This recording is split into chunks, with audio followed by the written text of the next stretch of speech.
नमस्कार दोस्तों, मेरा नाम है शिप्रा और आप देख रहे हैं CNBC आवाज़। और हम आज एक ऐसी कंपनी की CEO और फाउंडर से बात करने वाले हैं जिस कंपनी ने वर्ल्ड में सबसे पहले 100 इंच का टीवी लॉन्च किया था। ये वही कंपनी है जो वहीं उसकी मैन्युफैक्चरिंग होती है जहां पर आईफोन की भी मैन्युफैक्चरिंग होती है। She is none other than Devita Saraf. सबसे पहले तो CNBC आवाज़ को अपना टाइम देने के लिए थैंक यू सो मच। और मैं आपसे सबसे पहला सवाल पूछने वाली हूँ कि 2006 से लेकर व्यू टेक्नोलॉजीज़ आज भी कैसे कंज्यूमर्स में इतना रेलेवेंट बना हुआ है? 31 जुलाई पर हमारे 18वीं एनिवर्सरी है एज अ कंपनी। और ये बहुत बड़ी बात है क्योंकि जब मैंने कंपनी शुरू की थी हमने डिसाइड किया था हम पहले ही लग्जरी और टेक्नोलॉजी को जोड़ेंगे, जो दुनिया में लोग को लगता था कि ये दो अलग अलग इंडस्ट्रीज़ हैं। और उसमें हमें लाने पड़े हमारे प्रोडक्ट्स में खूब सारी अच्छी डिज़ाइन, अच्छी quality, picture quality, sound quality.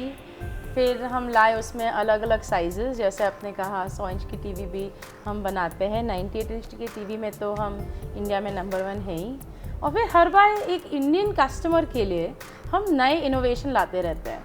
जैसे हमारे पास एक ही टीवी है जिसमें हम एक ही ब्रांड है जिसके पास क्रिकेट मोड है, क्योंकि आप देखेंगे फॉरेन में जब ब्रांड्स लोग देखते हैं, टीवी देखते हैं, तो उनके जो स्पोर्ट्स के जो बॉल होते हैं, जो फुटबॉल होता है, बास्केटबॉल होता है, वो इतना बड़ा रहता है। तो मैदान में जब घूम रहा है आपको दिख रहा है क्या चल रहा है। क्रिकेट बॉल तो इतनी छोटी सी होती है, बड़ा मैदान होता है, एकदम रफ्तार पर जाता है, तो पता नहीं चलता, इसलिए थर्ड अंपायर की ज़रूरत है। तो इसलिए हमने लॉन्च किया था क्रिकेट मोड, दोनों पिक्चर में और साउंड में व्यू टीवीज़ पर। तो हर साल हम कुछ ना कुछ नया ले ही आते हैं, इनोवेट कर ही लेते हैं, मगर हम ये हर बार माइंड में रखते हैं कि ये प्रोडक्ट जो है एक टॉप क्वालिटी लग्जूरियस हो और ये प्रोडक्ट में हर बार कुछ न्यू होवे। इसलिए कंपनी का नाम व्यू है, because there is always something new with Vu. So my next question is, Devita, if I'm not wrong, you have 100% stake in your company, Yes. right? And you're not open to dilute it in future. What is your vision behind this? Future में और क्या करने वाले हैं आप? Actually बात ये नहीं है कि हम क्लोज्ड हैं, हमारा ऐसा माइंडसेट नहीं है कि हमें डाइल्यूट नहीं करना है। मगर मैं ये कहूँगी कि जब आप कंपनी को बहुत डाइल्यूट करते हैं, कंपनी की कंट्रोल आपके हाथ से चली जाती है। जब मैं हार्वर्ड बिजनेस स्कूल में पढ़ रही थी तो एक क्लास था जिसमें हमें सिखाया गया था growth, liquidity and control. Generally हमारा अप्रोच रहा है कि कंपनी का कंट्रोल एक उनके पास रहना चाहिए जिनके पास एक स्ट्रॉन्ग विजन है। इसके वजह से हम 18 साल से इस इंडस्ट्री में टिके हुए हैं। ऐसे नहीं कि भैया ब्रांड बना दिया तो 10 प्रोडक्ट पे चिटका दिया और उसको डाइल्यूट करके सस्ते से सस्ता एकदम फास्ट ग्रोथ दिखा दी। जो हमने कंपनी बिल्ड करी है 18 साल में, इसके कोई बैंक डेट नहीं है, ये प्रॉफिटेबल कंपनी है। अभी तक तो 100% मेरी कंपनी है। I am very open to ideas, मगर जहाँ पर एक समझौता अच्छी हो of same vision towards the company, फिर ही हम बात कर सकते हैं डाइल्यूटिंग ऑफ इक्विटी। यानी अभी तक कोई सेम विजन वाला मिला नहीं है, मार्केट में भी पैदा ही नहीं हुआ। शायद CNBC आवाज़ के इस एपिसोड पर देख रहा हो, आप मुझे रीच कर सकते हैं इंस्टाग्राम पे @देविता सराफ। मगर मैं थोड़ी पिकी हूँ बिकॉज आप जानते हैं इंडिया में लोगों का माइंडसेट है कि Indian products are always bottom of the pyramid, low cost mass product. Whereas we have launch Vu television. अभी मिडिल ईस्ट और अफ्रीका के भी हमारे पार्टनर्स आ चुके हैं। 6 महीने पहले हमारी वहाँ पर भी लॉन्च हुई थी एंड वहाँ पर भी हम सोनी, सैमसंग, LG को लग्जरी लेवल पर टक्कर दे रहे हैं। तो ऐसी बात ये नहीं है कि हमारा growth is only leaded to dilution of equity and dilution of quality and dilution of brand. It is like a very tightly controlled luxury brand. अब 18 साल से आप इंडस्ट्री में हो, आप IPO लाने का सोच नहीं रहे हो अभी भी? Because you are not unicorn. मतलब अब तो you are more than that. क्या है, किसी ने यूनिकॉर्न कभी देखा नहीं है। Yeah, वो exactly. सपनों के एक जानवर होकर था, हमें तो लंबे रेस का घोड़ा बनना है। Perfect, this is the perfect example. Okay, so अगर हम प्रॉफिट्स की बात करते हैं, ठीक है, आपने बताया कि 40 लाख टीवी व्यू बेच चुका है। आप इस साल और कितना ग्रोथ, मुनाफा एक्सपेक्ट कर रहे हो? हमारे लाइनअप काफ़ी मैं ये कहूँगी कि लास्ट ईयर हमारी जो फोकस थी वो is more in growing our large size business, क्योंकि हमने 85, 98 फिर मिडल ईस्ट बिजनेस, ये सब ग्रोथ एरियाज़ में हमारे कैपिटल जा रहे थे।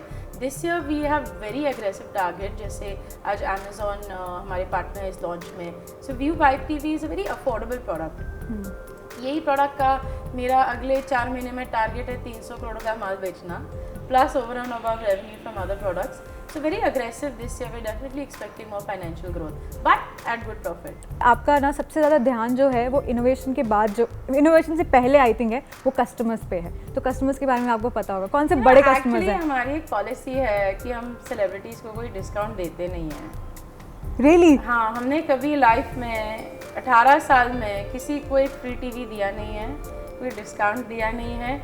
हम सिर्फ फ्री टीवी देते हैं तो NGOs को देते हैं, जैसे ओल्ड एज होम है, ऑर्फनेज है, ट्रेनिंग होम है, वहाँ पर हमारे खूब सारे टीवीज़ हम भेजते रहते हैं because they deserve a free TV. But by policy हम किसी को कि अरे कोई सेलिब्रिटी है उनको फ्री टीवी भिजवा दो, एब्सोल्युटली नॉट। बेचारों को फुल प्राइस देना पड़ता है हमारे टीवी के लिए। तो जैसे इंडिया के टॉप म्यूज़िक डायरेक्टर है, ऑल टाइम फेवरेट एक्ट्रेस जो मेरी है of the 80s 90s 2000s, top what do I से भाई ऑफ द इंडस्ट्री, ये सब लोग जो एक्चुअली हमसे खरीदते हैं, मुझे बाद में पता चलता है क्योंकि हमारी जब टीम इंस्टॉलेशन करने जाती है और हमें एड्रेस मिलता है हमारे टॉप क्लाइंट्स के कि कहाँ लोकेशन है, तब मुझे उनके खरीदने इंस्टॉलेशन के बाद पता चलता है। ऐसे नहीं कि बस फ़ोन लगा के कोई डिस्काउंट हमें दे रहे हैं, क्योंकि देखिए जब लग्जरी का प्रोडक्ट होता है, अभी आप 5 स्टार होटल में जाएंगे, आप चाहेंगे कि सबको वही एक्सपीरियंस मिले। सो view is a luxury brand, तो वेदर यू आर सेलिब्रिटी और कॉमन मैन और president or CEO or a youngster, everyone gets the same price and everyone gets the same quality and service. Talking about luxury, कौन कौन सी cities में सबसे ज़्यादा view को ख़रीदा जा रहा है? कुछ तो आपके पास आंकड़े होंगे कि कौन सी सिटीज़ में ज़्यादा, दिल्ली, मुंबई, ये बिग शॉट सिटीज़ में ज़्यादा इसकी परचेज़ है या कहीं और? तो एक्चुअली हमारा जो बिज़नेस ज़्यादातर आपने सही पहचाना, अर्बन बिज़नेस है हमारा, क्योंकि ये कस्टमर्स अर्बन मार्केट्स में ज़्यादा रिसर्च करते हैं कि क्या टेक्नोलॉजी लेटेस्ट है एट्सेट्रा। तो हमने देखा है कि एक तो बम्बई दिल्ली में हमारा बिज़नेस है ही काफ़ी। जो मॉडर्न सिटीज़ हैं जो आजकल एक IT इंडस्ट्री या स्टार्टअप इंडस्ट्री से ग्रो हो रहे हैं, जो है बैंगलोर है, हैदराबाद है, आपका पुणे है, गुड़गांव है, यहाँ पर हमारी रीच बहुत है। जो एजुकेटेड स्टेट्स हैं, हमारे हाईएस्ट सेल्स हैं एक्चुअली सब साउथ स्टेट्स और सब वेस्ट स्टेट्स में, और अभी हमारे मार्केट भी ग्रो हो रहे हैं आपका जयपुर में, चंडीगढ़ में, certain markets in north which have become pockets of open mindedness. क्योंकि मैंने ये देखा था इंडिया में एक चैलेंज था कि टीवी जो प्रोडक्ट है वो जनरली एक फैमिली प्रोडक्ट है, तो उसको ख़रीदने में बच्चे लोग तो पसंद कर ही लेते हैं कि देखो भाई हमने देखा व्यू का नया टीवी, मगर अपने माँ बाप को या दादा दादी को कन्विंस करना जिनके पास कैश पावर है कि हमें ख़रीदना है, वो थोड़ा वक्त लगता है। मगर 40 लाख टीवी बेचने के बाद जो हमने एक तसल्ली दी है, एक ट्रस्ट बिल्ड किया है कस्टमर्स का, तो हम देख रहे थे कि जो ट्रेडिशनल मार्केट्स भी है वो भी जल्दी से खुल रहे हैं हमारे लिए।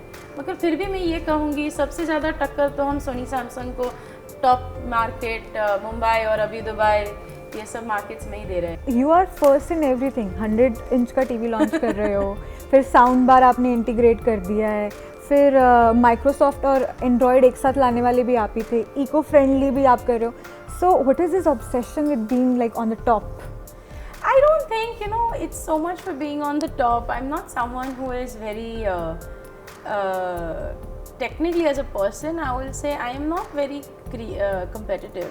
I think entrepreneurs दो किस्म के होते हैं, जो दिल से एक स्पोर्ट्समैन होते हैं और जो दिल से एक आर्टिस्ट होते हैं। तो जो स्पोर्ट्समैन होते हैं बहुत कम्पेटिटिव होते हैं कि मुझे मार्केट शेयर इससे लेनी है, मुझे इससे फास्टर प्रोसेसर बनाना है, उससे ज़्यादा मार्केट ग्रोथ करनी है एट्सेट्रा। मुझे उसकी पड़ी नहीं है, because deep in my heart I am an artist, I want something creative.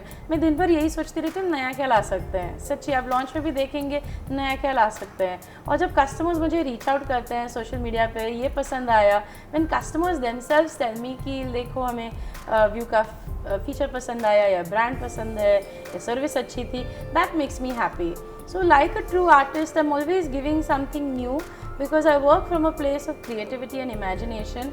और मेरे को पड़ी नहीं है इस इंडस्ट्री में कौन आ रहा है कौन जा रहा है, जाने दो आने दो, मुझे तो अपने ग्राहकों से पड़ी है। परफेक्ट। सो ये थी देविता सराफ और thank you talking to CNBC Awaaz. और बहुत सारे क्वेश्चंस का आपने जवाब दिया बिल्कुल एकदम साफ तरीके से, बिना ये सोचे कि मैं कुछ छुपा रही हूँ या नहीं छुपा रही हूँ, बिकॉज नहीं छुपाने की ज़रूरत नहीं है ना, डायरेक्टली मेरी कंपनी है, जो मन है बोल दो। Thank you thank you so much Shipra.